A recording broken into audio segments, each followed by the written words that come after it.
Hello and welcome back to the Celtic State of Mind Bulletin. You're joined today by myself, Colin Watt, and Amy Canavan. Amy, how you doing?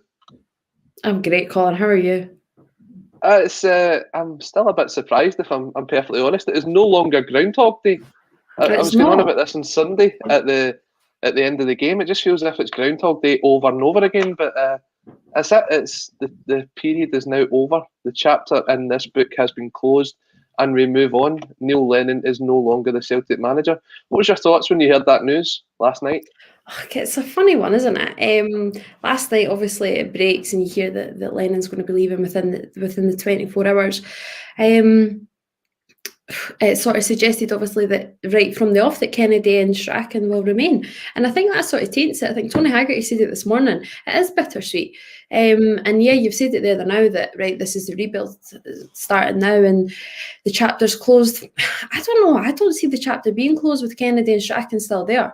I understand if they're just wanting to see out this season. I think I just said to you off there that now, obviously, the club have came out in their statement and they have said that Kennedy is in charge. They never said until the end of the season if it's for all these 8 games. Again, it's poor wording. It's that sort of pacifying that we've sort of discussed all season from the club, but I really suspect that they've not really give a complete sort of statement. Not really, but yeah, it's a tough one. Like at the end of the day, a man has lost his job, and I feel for him in the sense that Lennon's the man in charge, obviously, but it's a team effort here, and it very much is a team effort. And Kennedy and Strachan are part of that problem. It doesn't look like a team to me if they're continuing the job without him. There's not a lot of unity there, and it doesn't reflect very well on the club, I feel. Yeah, and it's not a surprise that the club's coming out and saying, basically, like, they're kind of dancing around things. They did this with the January review. They've did this with different things this season where they've not fully told you what's going on. But we're in the scenario now where we know, at least for the game on Saturday, that John Kennedy will be in charge. And we're going to discuss what that means for potentially some players coming back into the frame now that Lennon is gone. But first, we're going to take a look at Neil Lennon's time in charge. It's almost 2 years exactly to the day of his appointment when Brendan Rodgers left to go and take the Leicester job. Obviously, the feeling at the time was that Neil Lennon was coming in to sort of save what was the rest of the season, to guide us towards the treble, and he would be in on a temporary basis. Unfortunately, he's like that pal that you have over, and after a couple of days, you just can't wait to get rid of him. And that's the way Neil Lennon's tenure sort of ended here at Celtic. Some interesting stats across his time: 110 games in the second spell, 77 wins, 17 draws, and 16 defeats, giving him a win percentage record of 70%, which is almost identical to the win percentage the first time out. His win percentage in his first spell as manager was 70.04 compared to 70.0 dead. So, I mean, you can say consistency was there, but when it was the end of his period the first time out, we all knew it was time for him to move on, and this time round, it's all the same. So I think if you go back to that period when he was appointed after the treble in May, I think quite a few fans had a rough idea of where this was going to go. Yeah, I think so. I think there was some of us, maybe, I think perhaps maybe the younger generation, and obviously then I include myself in that we were maybe a little bit blinded for it. I'm 20. Neil Lennon is Celtic to me. He's just always thereabouts. As a player, as a coach in the back, like my first manager, I sort of remember as Gordon Strachan. Obviously, Lennon's part of that. Then it's the Mowbray times. So Lennon very much is Mr. Celtic to me. And yeah, there will be people who saw that coming. I was probably a little bit more optimistic in the sense I thought it was always sort of like a back step from Rodgers. I wasn't that naive, but I just thought it was a bit of stability. And again, I'm quite romantic in that sense that it was nice that I thought, right, Lennon's going to start the 10 and Lennon will get to finish the 10. And I just sort of like that story. I'm all for a nice story. So yeah, probably for club-wise and certain other things, that wasn't the right move. But yeah, there will be a lot more, a better, well-versed set of fans probably would have saw this coming. I just remember going to the cup final against Hearts, And to be honest, back then, we weren't in the best of form. Even in his sort of tenure when he was temporary in charge, you were kind of stumbling towards the league title. And when Hearts went one up, I was like, well, we are going to struggle here. I remember standing next to my big pal Johnny, and he was just he didn't see any route for us getting back into that cup final. And then the kind of the joy and the adulation of the final and winning the cup and the treble, you're just thinking that was the perfect time for him to say, I've done my bit here, it's time for me to move on. But then he was given the job basically right after the game. And I remember we all headed back to the Gallagate for what was meant to be the bus parade. And when that news broke, you could see amongst quite a few Celtic fans that they knew that was the wrong decision. They tried to just go on and make the most of that day because of the enormity of what had just happened. But even Rangers fans knew back then that Neil Lennon wasn't the man for the job. Now, he did well in his first season last year, but there was still points in that period where you're thinking, you can see why he's not that kind of manager that we need here at Celtic. The performance against Dunfermline in the League Cup, the games against Rangers towards the second half of the spell. If you look at those 16 defeats that he's had, 4 of those have been against Rangers. That's a lot. I mean, you look back to the Brendan Rodgers era, and I can't remember a time. Did Brendan Rodgers ever get beat off Rangers? The one at Once, Christmas, maybe? to get beat 2-1 at Christmas. Yeah, once. The New Year game. And then you've got Lennon coming in and losing 4 times. And just going through the list of defeats, Ferencváros, Rangers 4 times, St Mirren, Ross County twice, Copenhagen, AC Milan twice, Sparta Prague twice, Livingston and twice to Cluj. Now, obviously, a lot of those games are in Europe, but we are trying to put ourselves forward as a team that can compete in Europe. And the teams that we lost to there, we should have never lost to them. Well, not all of them. AC Milan, you can almost understand, but teams like Ferencváros, Cluj, Sparta Prague, and it was the reserves basically that we played the first time out. So I think this has been long coming.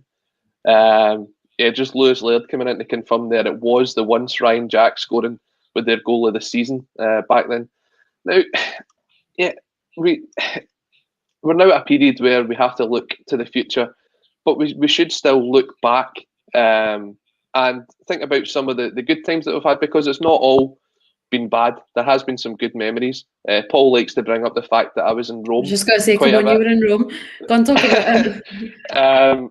And there's been other games. I mean, I remember the very first game when he came back in, just after Brendan Rodgers had left, and we were at Hearts, playing at Tynecastle, and scoring in the last minute with Edward. Moments like that you'll remember, but as we got towards the end of this spell, they've become few and far between, and it was starting to feel a bit stale and a time for a bit of freshness. Amy, when did you know this season that this was it? This was his time. He was ready to go.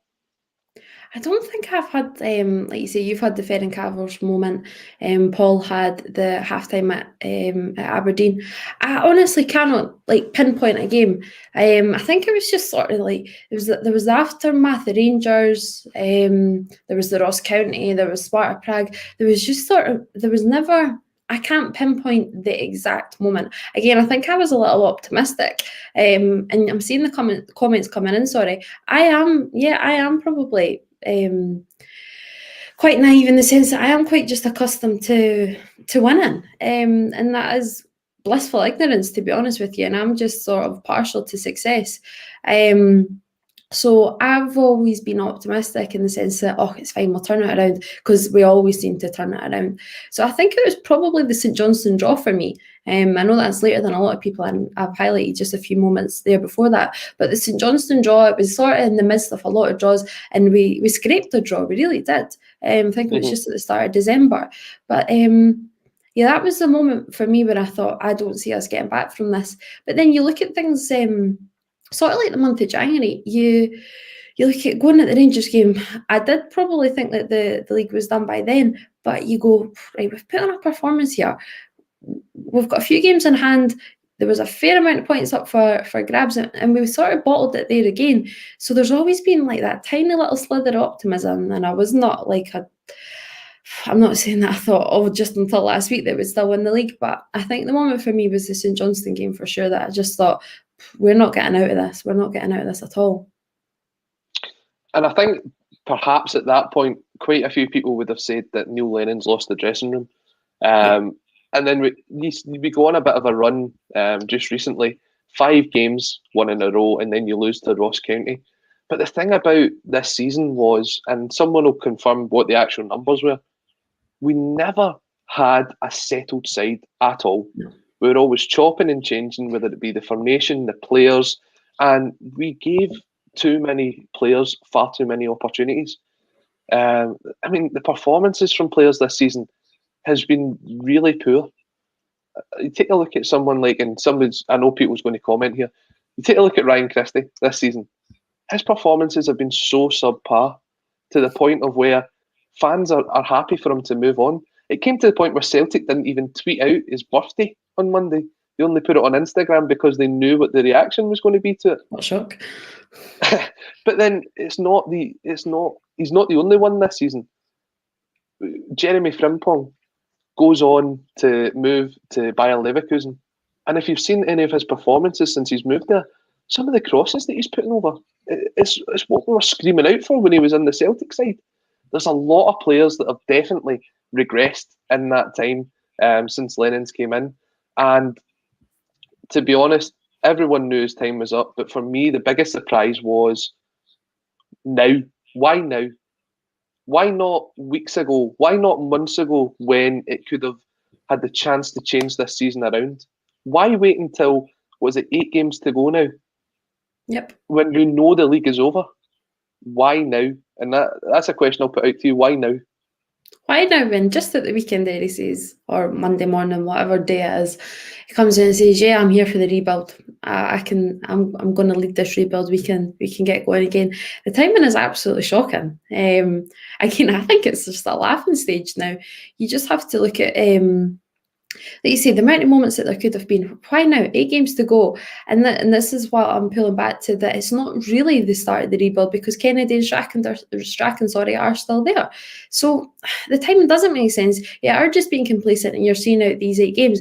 Is it a real statement? Is it really a statement? Sacking Lennon, or Lennon resigning, Lennon walking away, whichever way you want to put it. It looks better Celtic saying that they've not sacked them.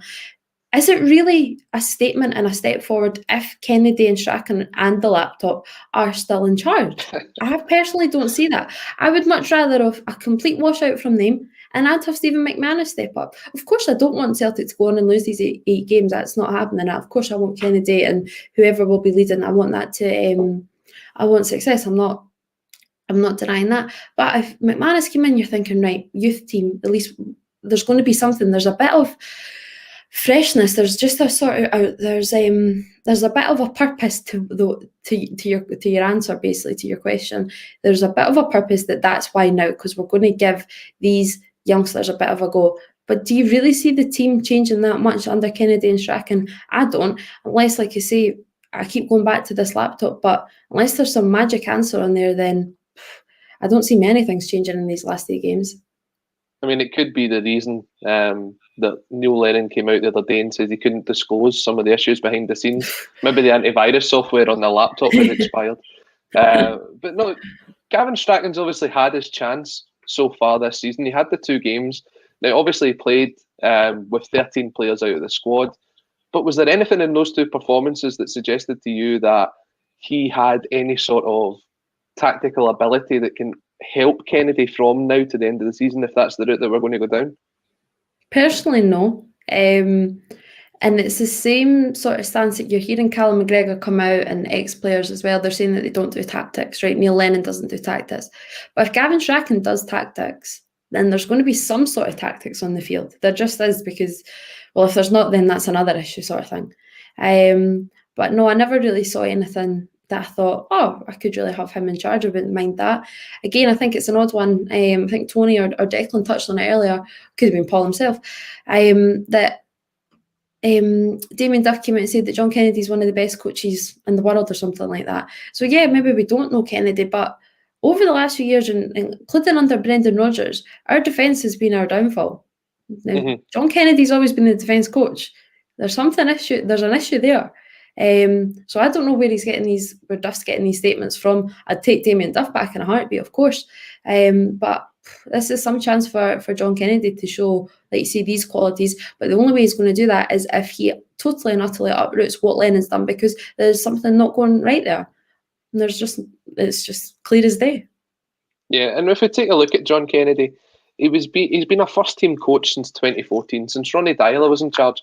I'm not 100% sure he's a defensive coach. I'm sure I've heard a lot of people saying that, but I don't think it's ever been confirmed. I don't think now he is. Yeah, I don't think now he is. No, but under Rodgers, I'm sure he was. So, I mean, he's been here since 2014. He originally signed as a club scout back in 2010. Led the development team for 3 seasons, and in those 3 seasons they won the reserves title. He also won cup doubles with the reserve team as well, winning the league and the Scottish Youth Cup. That does suggest to me that perhaps he has a better understanding of the youth players that are coming through, and we could be back in the scenario. And I go back to my first game ever at Celtic Park, and it was Celtic against Dundee United back in the year 2000. It was the day that Henrik Larsson made his comeback. I think he had to play something like 20 minutes to get himself into the Sweden squad for the Euros. And that day, I think the average age of the players that were starting was around 18, 19. Unfortunately, Celtic have lost a lot of these young talents. We saw some of even the players that played against Hibs, guys like Cameron Harper, are supposedly moving on now in the summer. So there isn't the sort of amount of talent coming through now. But guys like Armstrong Okoflex, Karamoko Dembele, other ones that are still at the squad, guys like Ewan Henderson, who was on the bench on Sunday. Do you think Kennedy might turn to some of these players to see what he's got? And just basically, I mean, I think we can all admit now the season is over. It's just about seeing what you've got in that squad. Yeah, I absolutely hope so. Like you say, Ewan Henderson, he's been around the team for a few years now. So yeah, of course he's still young, but it's not like injecting a name into the side that we've got no idea and we don't know what he can offer. But of course that's what you'd like to see. Like you say, obviously, I do still think even in playing these guys that you're going to have enough to get second, and that's obviously the most important thing. But yeah, there just has to be a bit of a change just to prove that the sacking of Lennon was right. I think that more than anything, like there just has to be a little bit of a difference. There has to be a new angle to it. Like you say, inject something different. I don't know if that means Griffiths starting or actually seeing a Yeti and Edward up top in a run. As long as we don't have 3 strikers sitting on the bench on Saturday, I'm more than happy. Yeah, and Aberdeen, they're on a bit of a bad run. I know they get the win at the weekend, but you know they always up their game any time that they play Celtic. It will be a difficult game, but it is perhaps a fresh start for some players. Guys like Lee Griffiths, as you were saying, maybe guys like Patrick Klamala, guys like Albion Ayeti, will get a chance to come in and see what they've got between now and the end of the season. But a big thank you to everyone who's contributing so far. We are seeing all the comments coming in. So if you are, give us a like. We're getting very close to 10,000 subscribers, so please do subscribe to us as well. As you said earlier, Amy, Paul was on at 9 o'clock this morning with Declan McConville and Anthony Haggerty. So if you haven't seen that one, go back and take a look at that after the show has finished. I'm just looking through the comments here because there was something that we spoke about off air. And Peter McSherry Mortgages. That's not even a plug. If you want a plug, you have to sponsor us. Get in touch with Paul. Sacked after the exact number of games as Mowbray. Is it coincidence or is there just a random 30-game break point for the board? That's a good point. If you look at the period when Mowbray was sacked as well, I think we were on a run of a couple of games, like a couple of wins, and then we lose to St Mirren. And that was what is known as the Mowbray moment. So why was this the Lennon moment this time round? I have no idea. It did look for a point that we were starting to win a couple of games, and I think the board, if they're brutally honest, would have wanted to see it out with Lennon until the end of the season. I think so. I think, like you say, Ross County at the weekend, they really did throw a spanner in the works. Why is this the Mowbray moment, the Lennon moment? I don't know. I think we've referred to it for the past few weeks. Everyone's been going, that has to be the Mowbray moment, that has to be the Lennon moment. So I don't know if they picked a random date, if this is a nice day in the calendar for them, does it suit press-wise? I have no idea. Your guess is as good as mine, it really is. Because like I say, there's a severe lack of communication, there's severe differences. Like you say, there's Lennon coming out saying, yeah, I'm ready for the rebuild. Was it all sort of like to build that up? Obviously, it breaks to the sun. It's just a catalogue of disasters, I feel. I'm just going to go through some of the comments here. Martin Black saying Ross for the next manager. I'm not sure if he means Ross from Friends or Jack Ross. I think it'll be Jack Ross. And some of the other comments coming in just saying Benitez in now, spotted at the Blue Lagoon last night. I'm sure that was only takeaway going by the recent restrictions, and don't take that as anything being serious, guys. That's a bit of a joke. But coming back to it, Amy, we look at some of the potential players, potential managers that could be coming in. We've looked at the kind of recent odds. John Kennedy is currently the favourite. Now, just to break that down, the only reason John Kennedy is the favourite is if you manage, I think it's 5 or 6 games in a row, then you are paid out as the next permanent manager, even if you're only in on an interim basis. So I think the bookies are really confident that Kennedy will be here between now and the end of the season.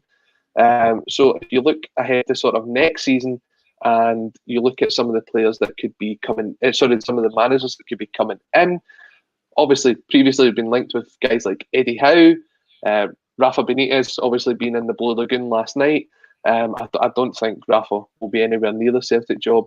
Eddie Howe, Mark Hughes has been previously mentioned, alongside other people. I think it's Jim Orr, who's really pushed for someone like Ralph Rangnick.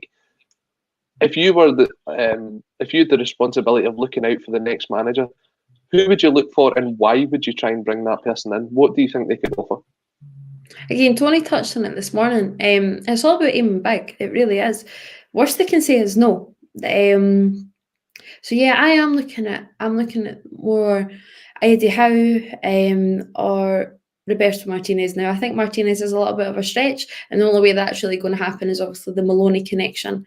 Obviously Sean Maloney's still spending a lot of time over here. You see him doing a lot of punditry, and I think he's absolutely outstanding at that. So you can see that, because I think through his punditry, you're seeing him as the coach. You're seeing the coach Maloney come through.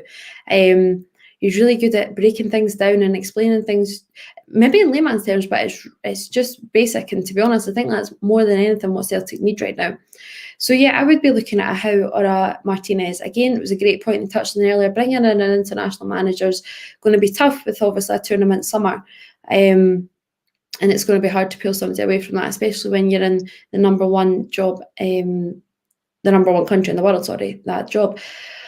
Again, if it is Kennedy until the end of the season, you've just got to hope that while everything else sort of seems complacent, that the board aren't being complacent in searching for a manager. They have to be acting now. They have to be on the phone to Eddie Howe. They have to be saying, right, there's 8 games here.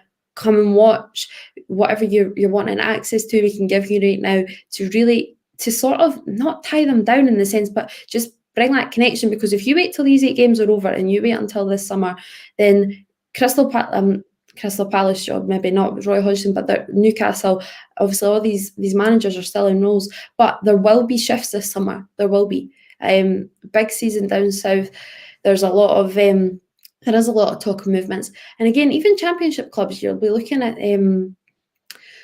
Preston's and Alex Neil's, there's rumours kicking about there. These guys will be looking at those jobs as well, the high end even in the championship. So it's not even just the Premiership. Eddie Howe will be looking at those sort of roles. So you have to be acting now. Like I say, it all boils down to complacency. That is where the board have been this season. So you just have to hope that inroads are being made right now. And while this period of whatever you want to call it, transition, Kennedy time, whatever it may be, seeing it out, riding out the storm, they have to be working their backsides off behind the scenes. And you'd like to hope that Dominic Mackay is playing a part in that as well. You did very well to hold that back there. I could see what you were about to say. That is the student journalism, the student journalist in you. And we're actually going to speak to you in a minute about your podcast the other day, the Soccer Supernova. For anyone that hasn't seen it, your first guest was Jock Brown, and when you look at it, he is probably the last person that's been in that sort of director of football role. He wasn't officially the director of football; he was the sporting director. I know Kenny Dalglish came in, but basically he was in as he was looking over John Barnes. He was basically the manager at that point. The news broke last night from Stephen McGowan, who has very good connections to Celtic, as a lot of people will know, that Celtic have already been interviewing for the sporting director role. So there was changes afoot in the summer, and it does look as if this has been moved forward.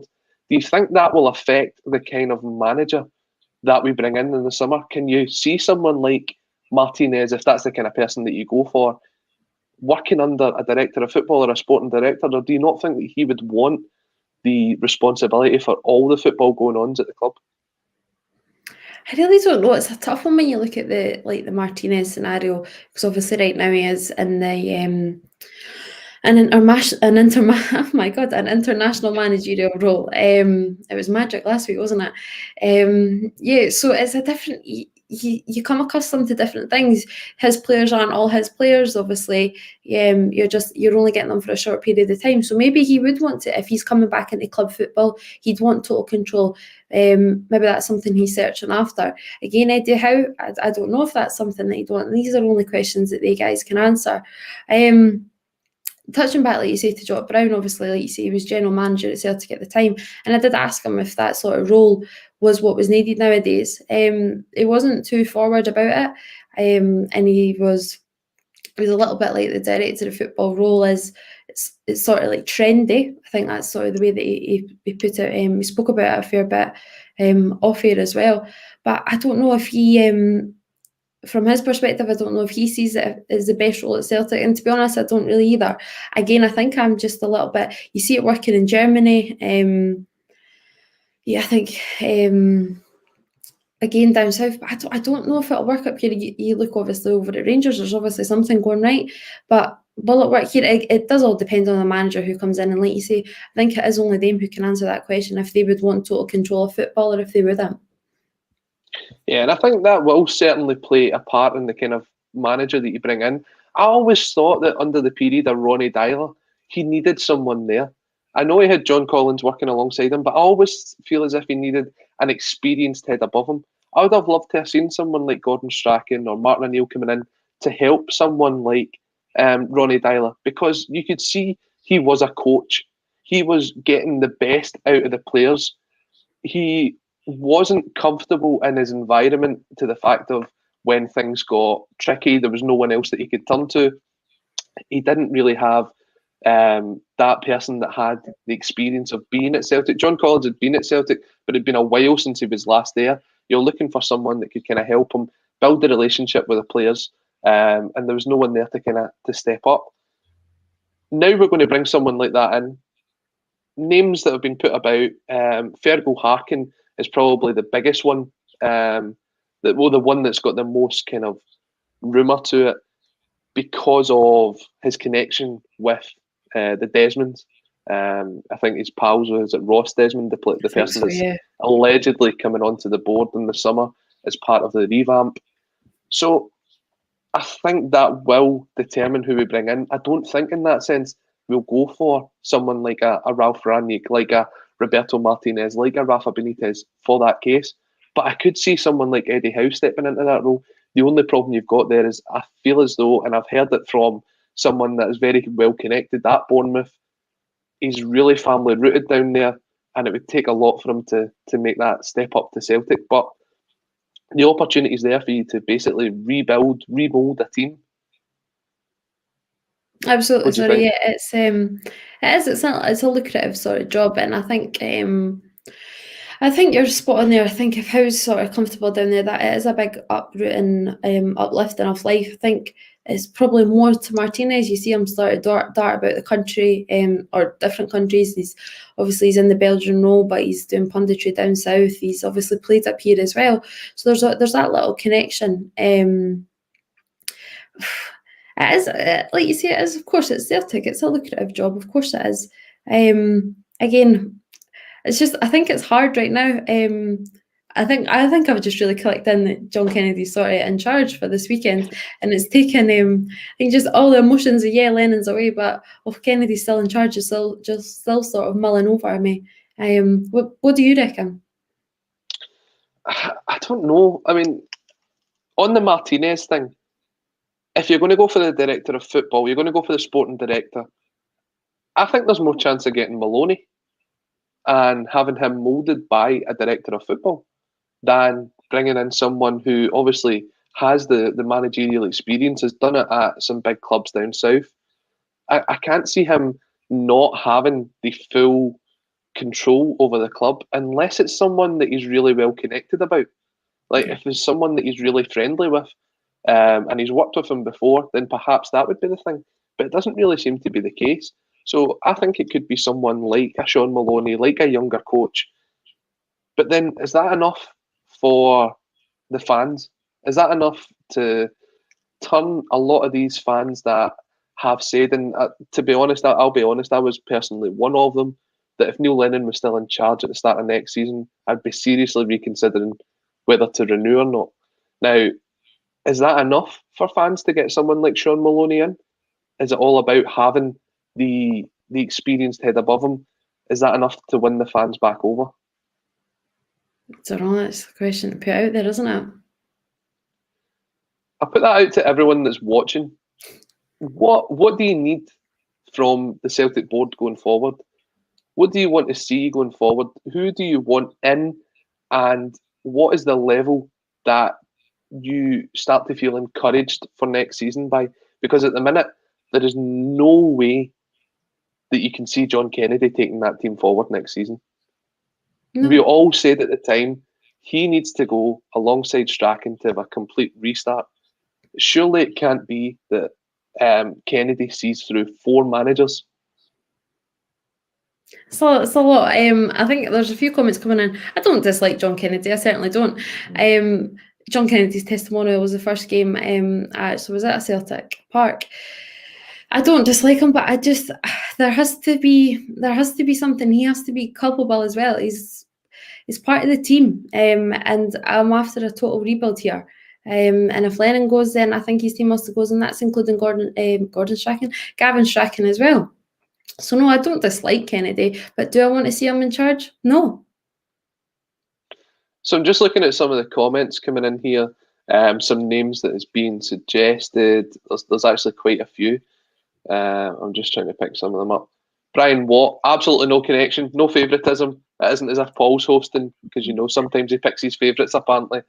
Wouldn't be surprised if it ends up with some kind of combo, Maloney, Kennedy and Brown. I don't know. Brown, I think, would still be a good one to keep in amongst the squad, but I don't know if he would be there as a sort of player coach. Again, no experience there, but maybe the director of football would take that role. I'm just trying to look here. Red Scotland coming in saying, after recent events, the last thing we need is a rookie manager. Absolutely. Stephen Colfart coming in. I'm not sure how serious this is. Frank Lampard. I wouldn't be for Frank Lampard. No, not at all. Zinkovic's coming in saying, big name from the board. We're Celtic, a massive club. Benitez said it from the start. I agree getting in the big name, but I just don't think someone like Benitez wants to work under a director of football. You saw the relationship that he had with Mike Ashley at Newcastle. He wanted complete control, and that was one of the reasons behind why he left. Yeah, absolutely. It's a tough one because, like you say, there are certain managers there that will want total control, but there's certain managers that won't. And it's a real catch-22 right now. It's a really difficult thing to try and answer as well because every manager is different. Again, right now, do I think it'll work at Celtic? I personally don't. Like you say, maybe under Dyla, yeah, it looked right. But would you say under Rodgers it looked right? No. So it's hard right now because obviously you're just chucking any names sort of around the cauldron and who's free, who's not. But again, this could change by this time next week. These guys could be swept up, but then you could have, I don't know, Roy Hodgson could be free, and I'm not saying I want Roy Hodgson, but if you're talking about his job up for grabs, then do you know what I mean? It's a cycle. It is a cycle, and that's what football management is. So yeah, it's hard to predict, and you don't want to get too committed to the idea of, like you say, Eddie Howe And I think Tony Haggerty put it spot on earlier. You don't want a disappointment, you want an appointment. And I think that's a great statement. It's a name that's coming up several times, and it's Steve Clarke. This is David McMillan that's brought it up. Also got Ewan Boy Martin here saying Clarke and Maloney. And I think it was part of the discussion this morning that potentially we could be looking at a manager who is already going to be going to the Euros. Yeah. And Paul worked it out. I think there's maybe 10 days between the Euros finishing and the first European qualifier taking place. I think what you need someone to come in now, as soon as possible to come in, because they're going to need the full pre-season. You look at the amount of players that could be potentially leaving Celtic this season, you're talking sort of 14 to 16 players that could be leaving. You've got the 4 loan signings, plus other guys like Ayer, like Eddie, that could be potentially going for some decent money. And those that their contracts are running out. Scott Brown's contract's out in the summer. There doesn't even seem to be a discussion that we could be extending that. So you need someone to come in as soon as possible. Look at the slate. Look at what he's got in front of him. Even if he's not managing the team, I wouldn't be against the guy who's going to be coming in next season, just coming in as a consultant between now and then. Just taking a look at the squad, looking at what John Kennedy can do as a coach to see if he does want him as part of his coaching team. I mean, he might have his. I expect the new manager to come in to have his own coaching team, but you might still want someone that's got that Celtic connection. So you'll be able to oversee what's happening between now and the end of the season. And then when the season finishes, he's there, day one. He can come in and he can start making the moves. He's seen what the players can do for the last 8 games. The players know that he's watching them. I think that the move is to do it now, even if it is John Kennedy coaching the team between now and the end of the season. Yeah, absolutely. That's what I meant when I touched upon earlier, that you're wanting the club to be acting now. If it be Eddie Howe, you're saying, right, come up to games, come up and see us, and sort of tie them down in theory. I know that sort of doesn't work out recently if you look at like the Davies deal, but you sort of just make it a little bit tighter. But yeah, that's the way that we have to approach it, because like I say, these guys are going to be swept up. Again, similarly to Clarke, that's what I was referring to earlier with Martinez. It's going to be tough with a tournament summer getting a guy in an international role, because right now that's their priority. Again, if there'll be obviously, if you start touting about Steve Clarke, there will be that whole, then he's just going to select a bunch of Celtic players X, Y, and Z. And again, Steve Clarke, his name's been chucked about forever. Will he come back? And I said that last week. I think it's more if Clarke will come back to Celtic rather than Celtic wanting Clarke. And I know that's not ideally saying. I did receive a little bit of backlash for that, but I mean in the sense that, does he want to come right back into the cauldron that he said that he so wanted to get his family away from? Personally, that's a really big a contributing factor. You can't tell me that he wouldn't want to obviously try and stop Rangers, halt Rangers, get one above Rangers again. His record against them is absolutely phenomenal, especially given the side that he managed to build at Kilmarnock. So yeah, absolutely it is. It's a tough summer. Tournament summers always are. So it's not an ideal time, but yeah, like you say, you've got to be hoping that right now the board are acting and something is going on behind the scenes, and that there is somebody in theory in place lurking around at least and having a look at, like, right, do I want this squad, like you say, and do I want this management side? One of the big things that's really annoyed me about this season is there's a lot of this that could have been completely avoided. If the move had been made earlier, who knows what would have actually came out of this season. You take a look at Livingston bringing in David Martindale, and they went on a fantastic run. I think, was it 2 months in a row that he was the manager of the month? Yeah. And he put together a really good side. And there's been so many times this season where we could have done it. I think after the Sparta Prague game, there was something like 10 days because we had an international break. After the first Rangers game, it was an international break as well. And then you had the Dubai fiasco. There's been several times this season where if we'd made that move, it could have been done. But the overriding problem we had at the club this season was sentimentality. There was this, we're going for the quadruple treble. We've just won 9 in a row. We have to give the manager the chance to lead us out to the quadruple treble. And that's what's cost us this season. Living in the past is what's cost us this season. And the fact that we've still got someone like Kennedy in shows that there is still a bit of sentimentality, because he's been here for so long. He's seen it through so many managers. Now, he could be a fantastic coach, and I'm sure that he is. I'm sure there is people out there that said he's brilliant. But we need a fresh start. We need a complete fresh start. I don't know.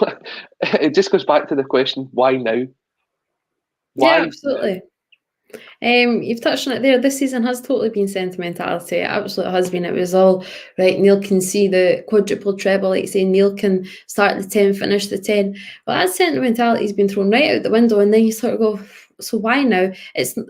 We thought the theme of sentimentality was going, but that's just totally and utterly been abolished. There's no real sentiment here. I think the club have really hung him out to dry. And I think, like I say, I've said it time and time again, it sounds like a broken record, but I think his backroom staff have hung him out to dry. They've stayed on, and it is just sort of Lennon walks by himself. There's lots of real lack of unity. There's, like I say, there's just issues. Obviously, I didn't particularly like Lowell's comments in the statement saying, all right, I'm standing by Neil. Well, you're not really. You sent him out. Obviously, he's done the press conferences, week in, week out. John Kennedy's only really stepped up in the latter stages. He's maybe done 2 or 3, not enough in my opinion. And it really has been, the only source of communication has been Neil Lennon. Now, no matter how sort of volatile that's been and how easy it is to disconnect to those press conferences, he has been the only man coming out and facing the fans and facing the media. So, yeah, he really has been hung out to dry, I feel. The club, everything's just so backhanded, that in the sense that, like, there's Dominic Mackay coming in, managed to keep that under wraps. Lowell leaving, that was all done under wraps and everything was done protocol-wise. But then you look now and Lennon gets leaked the night before. That's not an easy sleep for Neil Lennon last night. That's a horrible, horrible night. No matter how whoever leaked it, obviously, like you say, McGowan is close with Lennon, but that's by the by. It's one of those things that you're waking up the next game morning, and really you've got people last night sitting, God knows what we all were on Twitter late last night thinking, will it break before morning? But everyone's jumping on that bandwagon, and no matter what, if he's on social media or if he's not, you're going to see that hate, and it was there and it was evident. And you sort of have to hope, obviously, that there's a portion of the fans that maybe regret some of the immediate emotions last night. And of course, we all wanted Lennon out, but at the end of the day, he's a man, he's lost his job, a lot he's done wrong, and I'm not trying to stick up for him because he's done a lot wrong this season, but he has done a lot of good for the club as well, and I'm trying to act devil's advocate here. But no, he really has been hung out to dry. So yeah, I think it's been a very tough 24 hours for the man. Alan Robertson bringing up the point. Now, it's been the theme of the show. Why now? Why today? And he's coming out saying season ticket renewals. Now, that genuinely wouldn't surprise me. It's something that we have discussed on this show before, is that Celtic were going to wait until the season ticket renewals came out to make a decision. And if you look at the statement that came out, there was comments from Peter Lawwell and there was also comments from Dermot Desmond, both of them saying, thank you to Neil for everything that he's done at the club. He's had great success. He's a Celtic man through and through, and he goes out as a Celtic legend. This isn't my words, by the way. This is the words of Peter Lawwell and Dermot Desmond. So you can obviously feel the emotions that they had towards him. But the disconnect from the club to the fans this season has never been more evident. You take a look at what's happened, some of the protests outside the club, the Green Brigade, the boys group, the amount of groups that are now forming to make sure that they've got a say in how our clubs run.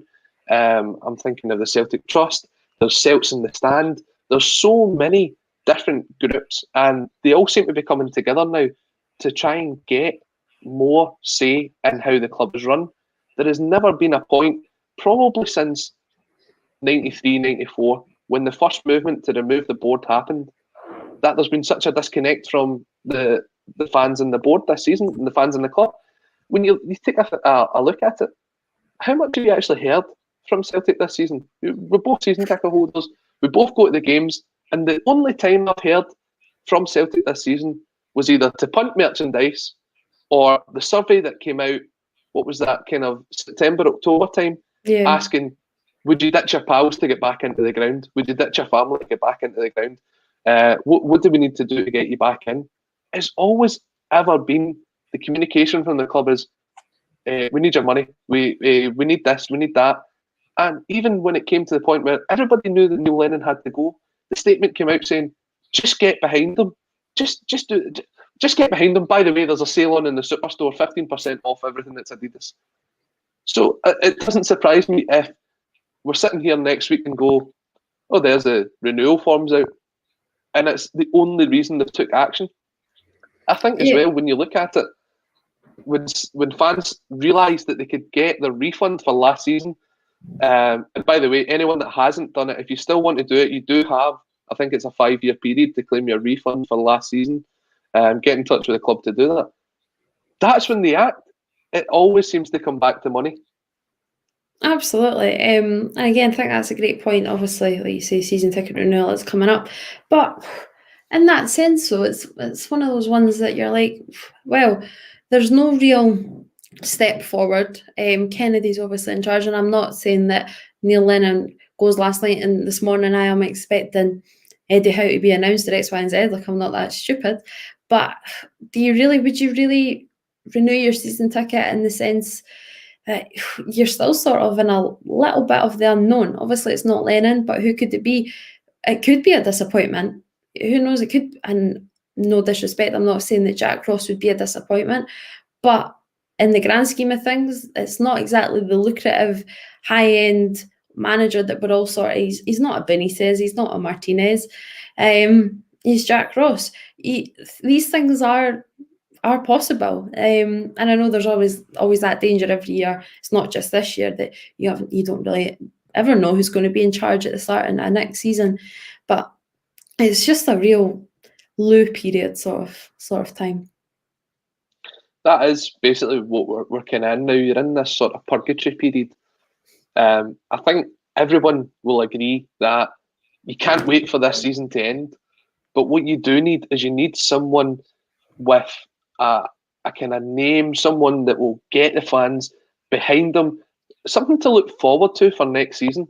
I mean, as much as Neil Lennon and Celtic sort of won that period, and you've got the 9 in a row, there was never really a point from when Steven Gerrard was appointed at Rangers where Rangers fans weren't looking forward to things.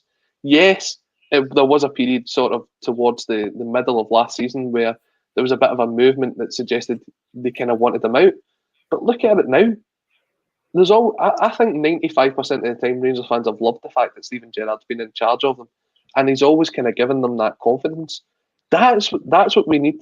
We need someone to come in and give us confidence so that we know in May we aren't going to be lifting that title. But there is something that says, but just wait till August. Just wait till we can get in there. Just wait, because we're really looking forward to next season. We have the right guy in charge, and we know that he's given full control this summer, and we can't wait to get back into the grounds. That's what we need. That's the kind of appointment we need. And honestly, I can't wait till August, because this season will be completely over. That's all I can say right now. Yeah, absolutely. I think most fans are obviously in the same sort of boat. Like you say, though, obviously it did take Gerrard a few years to get there. Are we all really willing to wait those few years? I don't think so. And I think that's the reason why we don't want a Lampard. We don't want a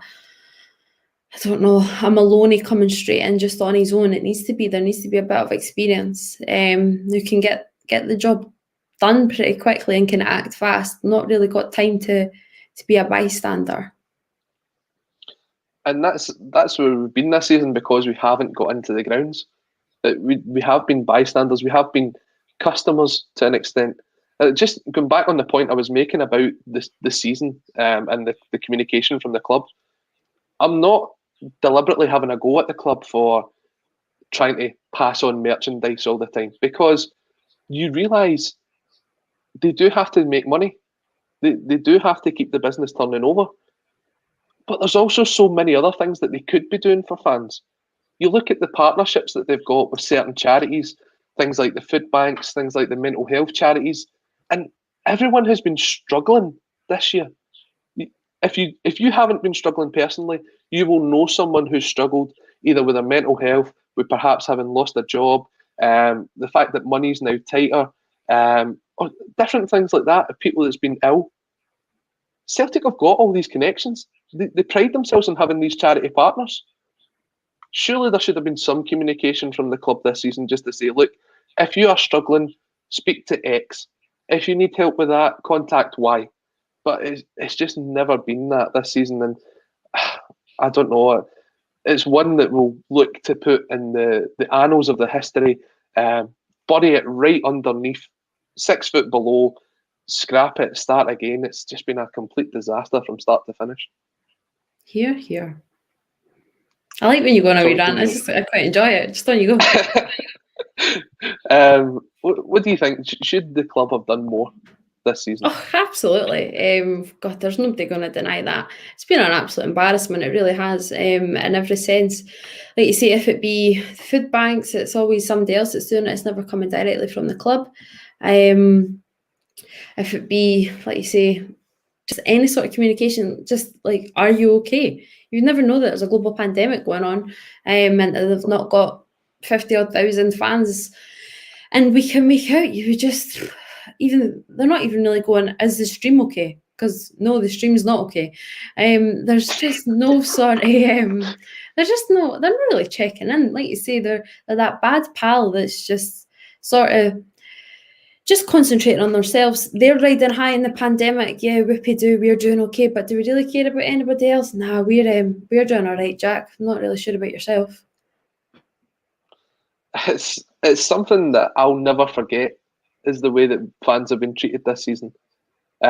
Because you just know as soon as the turnstiles reopen again, they can't wait to get you back in. They can't wait to get the pie money off you, the programme money off you. Have you ever read the digital programme that gets sent out as part of your season ticket? No. That's the additional value. What fans should be rewarded for this season. I mean, we understand that, yeah, okay, it's unlikely we're going to get in the grounds. I'm jealous of the English. The English could potentially be in the ground for the last game of the season. Okay, football's been terrible this year, but just having that experience of going back to the ground, starting to get back to that sort of normality, it would be heaven sent. It would do so much for people's mental health just to have that idea of being in the grounds. You miss going to the pub with your pals. You miss having the arguments on the supporters bus. Anybody that's been on the Greenock supporters bus will know what it's like coming back from an away game with some of the outspoken views that's on that. And I'm sure that is the same across all the supporters buses. I mean, Sunday night in Dingwall, a 7 o'clock kickoff. Can you imagine some of the states that you'd have seen when you got up there? It's a joke. Eh? Losing this season has been horrible for everyone. And all you want is a fresh start next year, something that you can look forward to, and you can completely forget about this season and move on. And again, it feels like we're going on a rant, but this is the end of an era now. Neil Lennon is gone. Peter Lawwell is moving on. And we're looking to the future. And you just want the future to be now. Yeah, absolutely. Because as you say, yeah, like, I'm not trying to dampen the mood, but of course the rebuild is coming and it is a new chapter. But right now, it is still that question, and it's going to be lurking for a wee while. Why now? Again, I'm just going back. I really am receiving. I don't hate John Kennedy, but if he was such a great coach, if he was so fantastic, and Peter Lawwell had the confidence in him, then he'd have been in charge before now. And it wouldn't have been down to 8 games. Then they'd have had the confidence to get rid of Lennon. They knew that was the right move. They'll obviously have, because it's happened now. But yeah, let's just ride out these 8 games and then, like you say, kick on for next season and hopefully a little bit of joy again. So with the 8 seasons to go, the 8 games to go for the rest of this season. What are you looking for? Like, what are you looking for from Kennedy over these 8 games? What do you need to see? I'm not suggesting that you'll be given the job full time, but what would you like to see from him to say that's a job well done? Probably a little bit of consistency. Like you say, it was a wee while ago, it was 33 different formations. I don't know how many it is now. Is it probably about 35, 36 different ones? A little bit of consistency, I think, as people are saying, obviously, we've touched upon you would like the youth to be coming in. But there is obviously 2 games against Rangers, and you don't just want them to just go under notice. Of course, you want to do well in those fixtures, as in every fixture. So yeah, a little bit of consistency, a little bit of togetherness. Maybe your club vice captain coming out after the game and admitting that we actually had a game plan and we knew what we were doing. And that's not a dig at Callum McGregor. That's a dig at the management and setting out a game plan. It'd be nice if they could honestly come out and say, we knew what we were doing and we managed to execute the game plan that we were given. So yeah, to be honest, probably just a little bit of normality. Everything that you would have liked to have expected that was going on, that we've obviously, it's now transpired it wasn't. It'd be nice to see some tactics, see David Turnbull not being played out of position, see Stephen Welsh have a little run, see Ayeti have a run. I don't know. Just like you say, just something that I'd like a starting 11 to come out and not understand it, and 2, cry at it. You're looking, like you say, at the weekend there, playing 2 up top, but with 3 strikers on the bench. I don't want to see that. It's maybe more the case what I don't want to see than compared to what I do want to see. But yeah, just something to smile at would be nice. The first thing just on that, if you see the team sheet, put it in the order that they're going to play. That's all I ask for. See, when you look at this and you go, you look at it when it comes out on Twitter or Instagram or wherever you see it and you go, what kind of formation are we playing today? Who's playing? And you've got to go through it. Just put it out in the order that they play. Goalkeeper, right back, centre backs, right the way down. Charles Sweeney coming in just saying, must be depressing driving back to Greenock anticipating the rain. I've not looked outside, but it does look as if it's dried up a bit. But yeah, Greenock is famous for the rain. What I want to see from the end of this season is 2 victories against Rangers, if you can. There's 2 games left against them. Now, it's not going to have any meaning in how the season's going to end out, but doing that surely gets the fans back behind you, gives them something to look forward to for the rest of the season. Having 2 games against your biggest rivals, we've been outplayed by them a number of times this season, probably right up until the game at New Year, and then obviously what happened when your Beaton happened. But you just want to get a couple of victories over them. That would probably put me in a good stead to look forward to next season. Absolutely. It's bragging rights. You've looked the last few years, we've not actually won the last game against Rangers at the tail end of the season, but they have that bragging right. Of course, then we go, but we've won the league, and the league's the main deal, and it's the consistency, and best team wins the league, and that's going to happen this season. The best team of this season will win the league. But of course, there's that little dig that you can say, but we won the last Celtic Rangers game, and we've not felt that feeling for a wee while. So yeah, I'm absolutely in the same boat as you, and everybody of course would want that. But two wins against Rangers would certainly maybe not soften the blow, but it would just make us going into the summer a little bit nicer. Highland Paddy coming in saying, given the job to Colin and Amy for 8 games. Director of football? We'll get Kevin Graham in as director of football. He can give us a cracking team talk. But look, 8 games to go between now and the end of the season. It is not quite a fresh start just yet, but we will look on Saturday and see that Neil Lennon is not in the dugout. It will be John Kennedy. I wonder if there will be a step up from someone to have the sort of 3-man team in the dugout. I wonder if maybe someone like Stephen McManus or Darren Ade will step up. If it's Darren Ade, that would be great, because that means he's not on commentary for the weekend. I know he's a bit marmite with a lot of people, but I'm on the side that I can't go home on commentary. But yeah, we're looking forward to the season. A Celtic State of Mind will still be here. We'll continue to bring you pre-halftime and post-match coverage. We'll be here 5 to 6 days a week on the bulletin. There's some fantastic footage coming up and some fantastic interviews coming up in the next few days. Amy, I believe you're back at the weekend with the Soccer Supernova. Who's on the show this week? Sorry. Who is on the show this week? It's David Duke from Street Soccer Scotland, who it was actually the first interview that done, and he's absolutely terrific. His story's fantastic. He's won the Homeless World Cup, so maybe he can give with Scotland, they can give Stevie Clarke a few tips for the World Cup in a few years. But no, he's a terrific. It was a terrific chat. We've got a few other ex-Celtic players lined up, so yeah, things are going well. So aye, and you got on Friday. We missed the Insomniac today, didn't we? Yeah, so unfortunately the Neil Lennon departure meant that the Football Insomniac, which is usually on before this, has been rescheduled to Friday. So Friday 11 o'clock, I'll be joined by Clyde One Super Scoreboard's Alison Conroy. So if you get any questions for her, get in touch with me and we'll get them to you. Tomorrow, Paul has some fantastic guests lined up on a Celtic State of Mind. He's also back hosting. He's back with, I'm trying to think who's on. It's JP and Declan that's on Thursday. And Laura will be back hosting on Friday alongside Jim, Anthony. Not Jim and Anthony, that's it. And we'll be back for the game on Saturday as Celtic look to the future with John Kennedy in charge between now and the end of the season. But this has been Wednesday. It's been the ACSOM Lunchtime Bulletin. Take care to everyone, and we will see you again very soon. See ya.